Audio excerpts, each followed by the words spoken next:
विरार की कार्रवाई में आज देख रहा हूँ हर इंसान परेशान है और सबकी एक ही बिरादरी दिख रही है, गरीब। लेकिन इसके पहले देखता हूँ कि वसई विरार में उत्तर भारतीय संस्थाएं हैं, हिंदू हृदय सम्राट है और इसके अलावा मुस्लिमों के लिए भी बहुत सारे मसीहा हैं, लेकिन अब कोई मसीहा एक गिलास पानी लेके वहां खड़ा नहीं है। क्या कहेंगे आप? देखो, क्योंकि ये वोट का तो समय है नहीं, या कोई रैली या मोर्चा का समय नहीं है कि हिंदू चिल्लाए वो लोग। इस वक्त गरीब बेघर हो रहे हैं, तो कोई भी हिंदू वहां आगे नहीं आ रहा है, वहां कोई उत्तर भारतीय आगे नहीं आ रहा है, कोई मुसलमान नेता भी आगे नहीं आ रहा है कि मेरे लोग हैं। जब भी इनको घर लेना होता है तो जाते हैं बंबई, इनको बुला के लाते हैं कि आप यहाँ घर लीजिए और आपके साथ रहेंगे। इनको सस्ते घर का लालच देते हैं कि 3.5-4 लाख में घर खरीदिए और यहाँ रहिए। सही बात है, जितने अमीर की एक एक गाड़ी 50-50 लाख रुपए की, 1 करोड़ रुपए की। तो देर पहले अभी आप मुझसे क्वेश्चन किए थे कि बड़े बड़े सरकारी जमीन पे बड़ी बिल्डिंगें बंगले बन गए, उन पे कार्रवाई क्यों नहीं हुई? अरे सर, उन पे कार्रवाई कैसी हुई? क्योंकि वो रसूखदार लोग हैं, उनके ऊपर कार्रवाई नहीं हो सकती। उनको तहसीलदार और यहाँ के प्रांत, यहाँ के सर्कल, यहाँ के कमिश्नर, इनको वो चीज नहीं दिखेंगी क्योंकि उनकी गाड़ी 50-50 लाख रुपए की है। यहाँ जो बेचारे गरीब लोग हैं, जिनके 3.5-4 लाख रुपया, कोई पानी पूरी बेच के, कोई ठेला लगा के, कोई रिक्शा चला के, कोई मजदूरी करके, कोई वॉचमैनी करके कमाया, उनका घर आराम तोड़ देंगे क्योंकि वो कुछ कर नहीं सकते ना। हमारे जो उत्तर भारतीय नेता हैं वो नपुंसक हैं, कुछ नहीं कर सकते। मैं सभी पार्टियों के नेताओं को कहता हूं, आज समय है, अभी जाइए उनके साथ खड़े होइए, क्योंकि अभी आपकी जरूरत है उनके। बाद में वोट के समय मत आइएगा, हिंदू मत चिल्लाइएगा, मोर्चा के लिए मत बुलाइएगा, आप हिंदू के नाम पे मत उनको उस्काइएगा, क्योंकि जरूरत अभी आपको है। मैं ये इतना कहना चाहता हूं कि आप सब इंसानियत, मानवता दिखाइए। जय श्री राम। आपने एक बात कही कि वोट की राजनीति नहीं है, नहीं तो बड़े बड़े कार्यक्रम भी होते हैं, हजारों लोगों को जमा भी किया जाता है।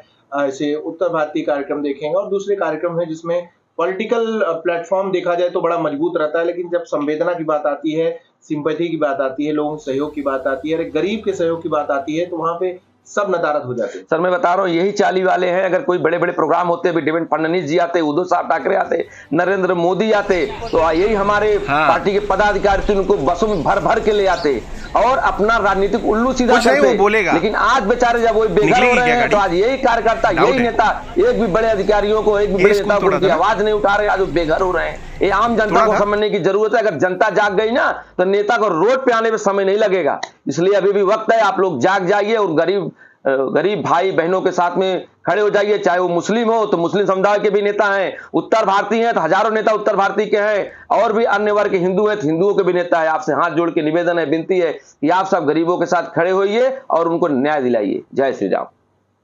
उत्तर भारतीय क्षेत्र वसई विरार बहुल क्षेत्र है, सबसे ज्यादा उत्तर भारतीय आते हैं, मेहनत कश रहते हैं। राजू जी बताइए कि विरार में हजारों परिवार बेघर हैं, सैकड़ों में एक की मौत भी हो गई। कल इसके पहले एक महिला ने जहर खाने का और मरने का आत्महत्या प्रयास किया। ऐसे मौके पे उत्तर भारतीयों का सम्मान जो है 1% देखा नहीं। वहां पे कोई भी बड़ा नेता, बहुजन विकास अघाड़ी, बीजेपी, शिवसेना, मैंने देखा नहीं कोई भी बड़ा नेता वहां पहुंचा हो और सांत्वना के लिए या उन परिवारों के लिए 2 शब्द सांत्वना की बोल सका हो। आप क्या कहेंगे? उत्तर भारतीय समाज की इतनी सी इज्जत है यहाँ पे? नमस्कार। ये विषय उत्तर भारतीय, दक्षिण भारतीय, स्थानिक का नहीं है सर, ये है सरकारी जमीन पे कब्जा का विषय है। तो इसमें सबसे ज्यादा दोषी तो वो अधिकारी हैं जो पैसा लेके चाली बनवाए, वो पत्रकार हैं जो इस वक्त आवाज नहीं उठाए, वो पुलिसकर्मी हैं जो उस वक्त उनके एरिया में चाली बन रही थी, सरकारी जमीन कब्जा हो रही थी और गरीबों से पैसा बिल्डर लूट रहे थे। उस वक्त उनको आवाज उठानी चाहिए थी। रही बात अब नेताओं की कि बहुजन विकास अघाड़ी के नेता, बीजेपी के नेता, शिवसेना के नेता नहीं पहुंचे, क्योंकि ये कानूनी विषय चल रहा है। अगर वो उसमें जाएंगे, अवरोध पैदा करेंगे, तो हो सकता है पब्लिक उग्र हो जाए, दंगा भड़क जाए। इस वजह से शायद स्थानिक नेता वहां पे नहीं पहुंच रहे होंगे। अंदर अंदर वो फोन करके, कल मैंने देखा कि राजेश पाटिल जी हमारे जो विधायक हैं, उन्होंने इनको तहसीलदार मैडम को फोन किया है इस विषय पे, कलेक्टर साहब ने फोन किया है, गावित साहब ने शायद फोन किया था कलेक्टर जी को। तमाम नेता अंदर अंदर अपना काम कर रहे हैं, क्योंकि इस वक्त अगर कोई नेता फ्रंट पे आएगा, पब्लिक उग्र हो जाएगी और दंगा भड़कने का माहौल है। मेरा एक ही मांग है आपके इस चैनल के माध्यम से कि वसई विरार में पहली बार तोड़क कार्रवाई नहीं हुई है, बोईदापाड़े में इसके पहले हुई है, विश्वकर्मा बाग में हुई है, अभी वापस हो रही है।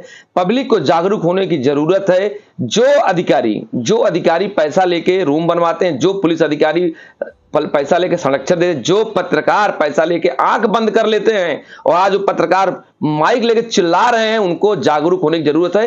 क्योंकि अभी बहुत सारी आदिवासी जमीन है, बहुत सारे बिल्डर है जो आदिवासी जमीन पे घर बना रहे हैं। ऐसा ही एक विषय था प्रगति नगर का, सरकारी जमीन पे कब्जा हो रहा था और मैं ये विषय उठाया था, आपको ज्ञात होगा, मैंने नहीं बनने दिया लेकिन फिर भी बन रहा है।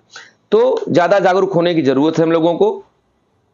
राजू, इसमें एक सवाल और बनता है कि ठीक है, वसई विरार हो या मुंबई हो, अब आदिवासी जो लैंड्स हैं, चूंकि पालघर जिला आदिवासी बहुल क्षेत्र है तो यहाँ अधिकतर जमीनें वही हैं। खास करके मुंबई की बात करें तो वहां भी ऐसी ही जमीनें हैं और आधी मुंबई उसी बसी हुई है, आप भी जानते हैं।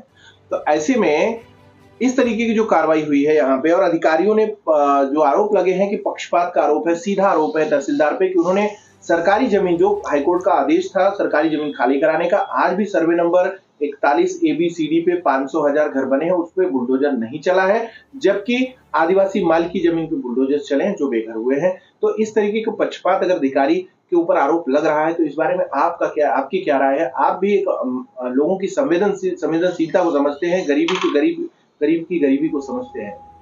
हाँ सर, देखो जैसा भी आपने कहा कि मुंबई में कुछ दिन पहले सरकारी जमीन पे घर बने थे। आप भी जान रहे हो कि देश बहुत बदल चुका है, टेक्नोलॉजी बदल चुकी है, अब लोग जागरूक हो चुके हैं, तुरंत व्हाट्सएप मीडिया पे मेल करके कंप्लेन कर देते हैं, तो अधिकारियों को कार्रवाई करना पड़ता है ना।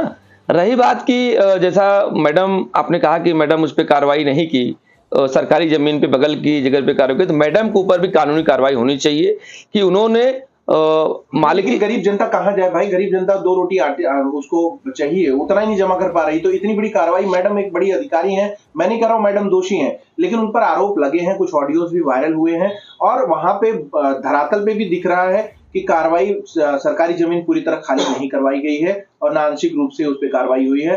तो अब वो गरीब का नेतृत्व तो कोई करना चाहिए, कौन कर रहा है? कोई नहीं कर रहा, कोई नेता इसलिए नहीं आ रहे। देखिए, मैं इस पे 2 चीज कहना चाहूंगा। पहला चीज तो ये कि मैडम के ऊपर कार्रवाई होनी चाहिए, सरकारी जमीन खाली कराने के लिए उनको ऑर्डर मिला था हाई कोर्ट से, उस पर उन्होंने नहीं किया, उनके ऊपर कानूनी कार्रवाई होनी चाहिए। अगर उन्होंने भ्रष्टाचार किया है तो उनके ऊपर कानूनी कार्रवाई होनी चाहिए। रही बात जो आम जनता आज रोड पे तरबितर है, परेशान हो रही, उनके साथ हमारी संवेदनशीलता है, हमारे सब परिवार के लोग हैं, उत्तर भारतीय, हम लोग उनके साथ खड़े हैं। उनके रहने की व्यवस्था करनी चाहिए, हम लोगों को, नेताओं को करनी चाहिए, उनके बुरे वक्त में लोगों को खड़ा होना चाहिए, लेकिन हमारे लोगों को भी जगह जमीन देख के लेना चाहिए। सरकारी जमीन हो, फॉरेस्ट जमीन हो, हाईवे की जमीन हो, ऐसी जमीनों को नहीं लेना चाहिए। ये जागरूकता हम लोगों को उन तक पहुंचानी चाहिए, फैलानी चाहिए। हम एक सामान्य, जैसा हम आप सामान्य आदमी हैं, सामान्य तरीके से रहते हैं और चीजों को समझते भी हैं।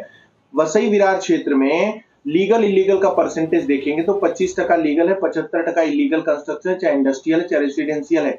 वो देखते हैं कि 75% ये सर्वाइव कर रहा है, इसको नहीं तोड़ा जा रहा है, तो 25% के चक्कर में वो भी आ जाते हैं, चलो हम भी ले लेते हैं, और ऐसी कार्रवाई होती है। संभवतः उस 75% पे भी कार्रवाई होनी चाहिए, कंप्लेन करना चाहिए, दबाव बनाना चाहिए। जैसे आज हमारे गरीब भाइयों के ऊपर कार्रवाई हुई है, वैसे जो अमीरों के बंगले हैं, मकान है, बिल्डिंग है, उनको भी कार्रवाई होनी चाहिए।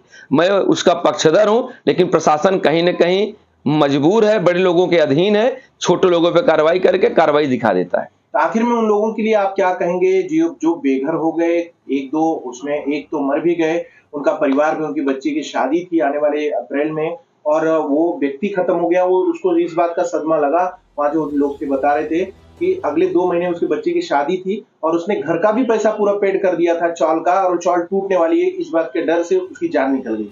देखिए, मेरी उनके साथ संवेदनशीलता है, हम सब उत्तर भारतीय उनके साथ खड़े हैं, लेकिन अब कानून के खिलाफ भी तो हम आप नहीं जा सकते, कोर्ट ऑफ कंटेप्ट भी नहीं कर सकते, अधिकारियों का विरोध भी नहीं कर सकते। उनके साथ जिस तरीके की सहायता हम लोगों को करनी चाहिए, हम लोग सबको मिल करेंगे।